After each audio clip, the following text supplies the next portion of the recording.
बिस्मिल्लाहिर्रहमानिर्रहीम। सर्दियाँ शुरू हो चुकी हैं और सर्दियों की एक सौगात जो हर घर में बहुत शौक़ से खाई और बनाई जाती है वो है सूप। मोस्टली चिकन सूप बनाया जाता है, चिकन कॉर्न सूप या ये वाला सूप, मगर आज मैं बहुत ही एक स्पेशल रेसिपी लेकर आई हूँ।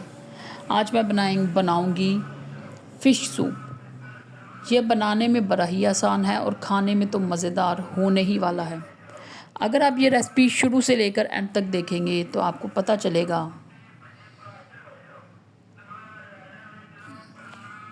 कि ये फ़िश सूप कितना मज़ेदार और शानदार बना है।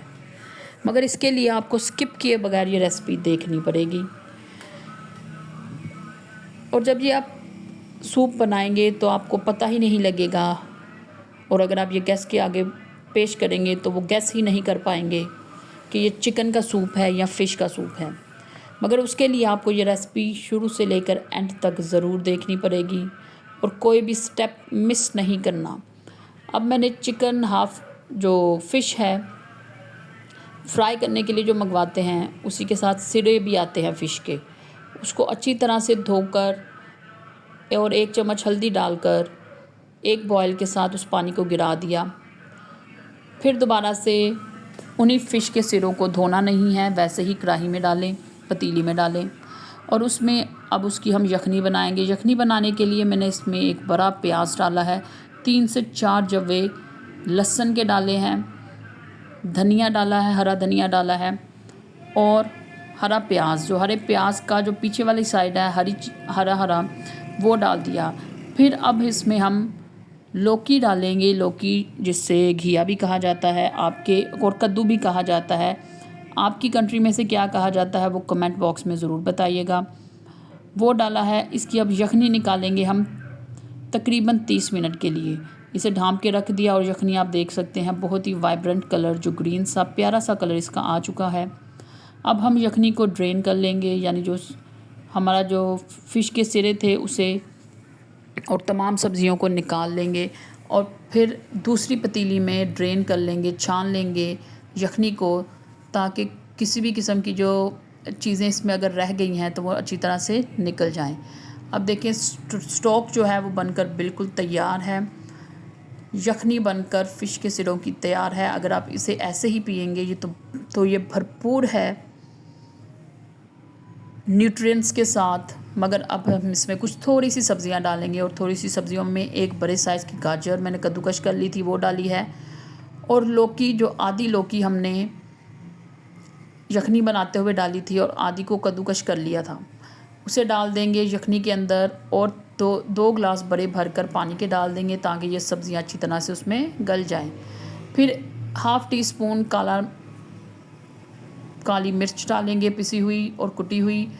फिर हाफ़ टी स्पून ही नमक डालेंगे। नमक चूँकि हमने यखनी बनाते हुए भी डाला था तो इस बात का ख्याल रखिएगा कि नमक ज़्यादा ना हो जाए, तो नमक को टेस्ट करने के बाद ही डालिएगा। फिर इसमें 4 बड़े टेबल स्पून जो हैं हमने सोया सॉस के डाले हैं, और वो डालने के बाद इसमें 2 बड़े चम्मच हम डालेंगे चिली सॉस के। चिली सॉस और सोया सॉस की जो क्वांटिटी मिकदार है वो आप अपनी चॉइस के मुताबिक कम या ज़्यादा कर सकते हैं, मगर ये जो क्वांटिटी मैंने बताई है ये जितना सूप बनेगा उसमें ये बिल्कुल एक्यूरेट और परफेक्ट रहेगी। अब इसे बॉईल होने देंगे तकरीबन हम 7 से 8 मिनट के लिए, या कम से कम 10 मिनट के लिए, ताकि इसमें तमाम जो सब्ज़ियां हैं वो भी अच्छी तरह से गल जाएं और जो मसाले वगैरह हमने डाले हैं, जो सॉसेस डाली हैं, वो अच्छी तरह से यखनी के साथ इनकॉर्पोरेट हो जाएं।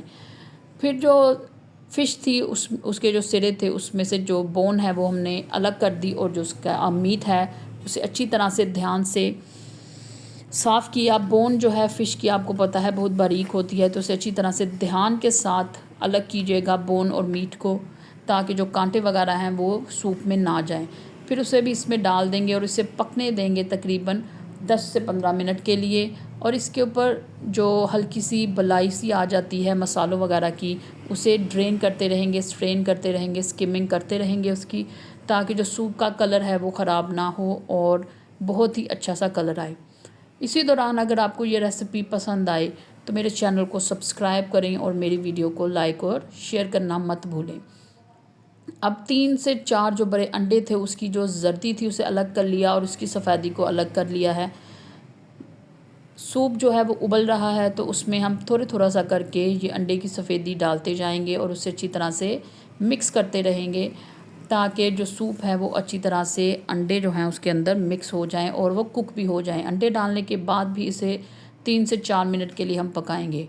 ये सूप बहुत ही फ़ायदेमंद है, स्पेशली उन लोगों के लिए जिनको सर्दियाँ शुरू हों और वहाँ से नाक उनका बहना शुरू हो जाता है, जो सीने में जकड़न सी रहती है, खांसी रहती है, उन लोगों के लिए सूप आप कह लें एक मेडिसन होगी। और अगर आप ये बनाएंगे और जब आप इसे पहली दफ़ा में ही पिएंगे तो आपको एहसास होगा कि आपका जो ज़ुकाम है या आपकी जो सीने की जकड़न है वो ख़त्म होना शुरू हो गई है।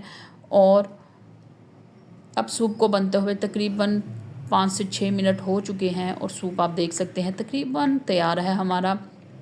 मगर सूप जो है नामुकम्मल होता है कॉर्नफ्लावर की स्लरी के बगैर। तो 3 से 4 बड़े चम्मच हमने कॉर्नफ्लावर के मिक्स करके पानी के साथ रख लिए थे अलग से। अब उसे आहिस्ता आहिस्ता करके जितनी थिक कंसिस्टेंसी हमें सूप की चाहिए उसमें डाल देंगे और सूप को जो है वो थिक कर लेंगे। अब आप देख सकते हैं कितना प्यारा खूबसूरती के साथ थिक हो चुका है सूप और तैयार भी है तकरीबन। इसे अच्छी तरह से मिक्स करते रहें, चम्मच चलाते रहें। स्लरी डालने के बाद ये याद रखिएगा कि सूप को ज़्यादा देर पकाते नहीं हैं। इसकी जो आंच है चूल्हे की वो बिल्कुल ही मध्यम कर देनी है, लो हीट कर देनी है। जितना हम चावलों को दम देते हैं उतनी हीट के ऊपर हम इसे थोड़ी सी देर पकाएंगे, 5 से 10 मिनट के लिए मज़ीद। जितना सूप पकेगा, जितना इसमें से यखनी निकलेगी, सूप का फ्लेवर उतना ही इंशाल्लाह इन्हांस होगा। और जब आप ये सूप बनाएंगे तो आप मुझे अपनी दुआओं में ज़रूर याद रखिएगा, क्योंकि ये इंशाल्लाह जब आप ये सूप पिएंगे तो पहले ही डोज से आपको फ़र्क पता चल जाएगा कि जो आपका नाक बह रहा था, रनी नोज़ थी आपकी, जो ज़ुकाम था, सीने की जो जकड़न थी, खांसी वगैरह थी, वो पहले ही एक प्याले के साथ इंशाल्लाह ख़त्म हो जाएगी। तो मेरे चैनल को सब्सक्राइब करें और जब बताइएगा वीडियो के कमेंट बॉक्स में कि जब आपने ये सूप ट्राई किया तो क्या आपको भी मज़ा आया कि नहीं आया। और जो नमक मिर्च वगैरह है वो आप अपने टेस्ट के अकॉर्डिंग कम या ज़्यादा कर सकते हैं, मगर जो मैंने क्वांटिटी बताई है वो बिल्कुल परफेक्ट है। सूप को एंजॉय करें और मुझे अपनी दुआ में याद रखें। अल्लाह हाफिज़।